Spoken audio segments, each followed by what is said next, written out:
बालेश्वर सदर महकुमा स्थित जिला सांबादिक प्रकोष्ठଠାରେ पूर्वतन जिला सूचना और लोकसंपर्क अधिकारी अजातशत्रु दास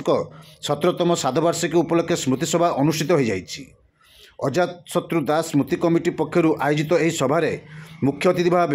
बालेश्वर पौरपालिका अध्यक्षा सविता साहू, सम्मानित अतिथि भाव पूर्वतन ब्रिट अध्यक्ष आलोक कुमार साहू, जिला सूचना और लोकसंपर्क अधिकारिणी सुश्री ऐश्वर्या सामंत, वरिष्ठ सांबादिक विप्लव महांती, समाज सहसंपादक कुलमणि बारिक, रंजन बाग, देवव्रत पाणिग्राही प्रमुख उपस्थित होई स्वर्गत दास स्मृतिचारण करथिले। एही स्मृति सभारे वरिष्ठ सांबादिक निरंजन दास सभापतित्व करथिबा बेले सूर्यकांतकार धन्यवाद अर्पण करथिले। अन्यमानंक मध्यरे वरिष्ठ सांबादिक शिवदास कुंडू, ब्रह्मानंद स्वाई, उबाचक महांती प्रमुख बहु समाजसेवी बुद्धिजीवी जोगदे वक्तव्य रखिथिले।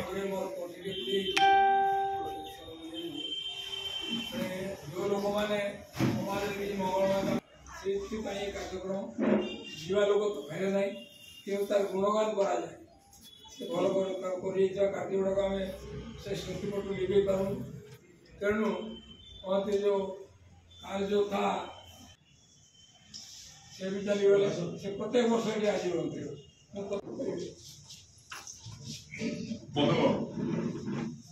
नूतन वर्ष 2017 दास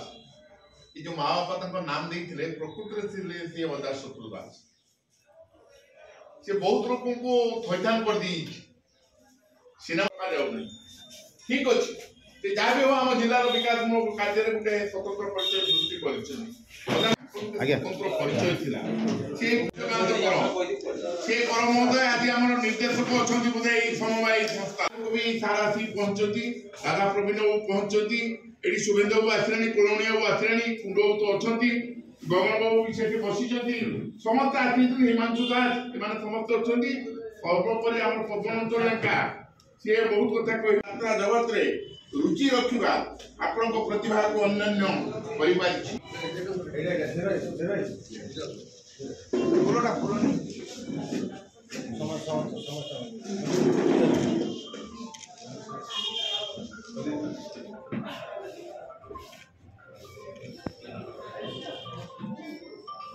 छप चुपड़े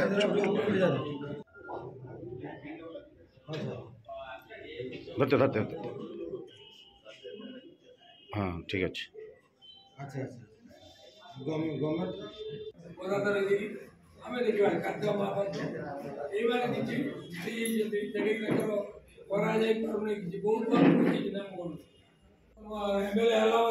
महम्मती हमें समाज को आलोक देखते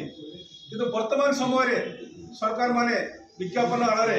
समस्त सामाजिक गणमाध्यम संस्था को भी अगरबत्ती कर दौरान अगरबत्ती तुम आम चारिपट धूप बुला आम ठाकुर महम्मती तुम हो पार ना आलोक देखी पार ना तथापि बहुत सांबादिक साहस महम्मती होती अजातशत्रु अगरबत्ती हाँ बाध्य थे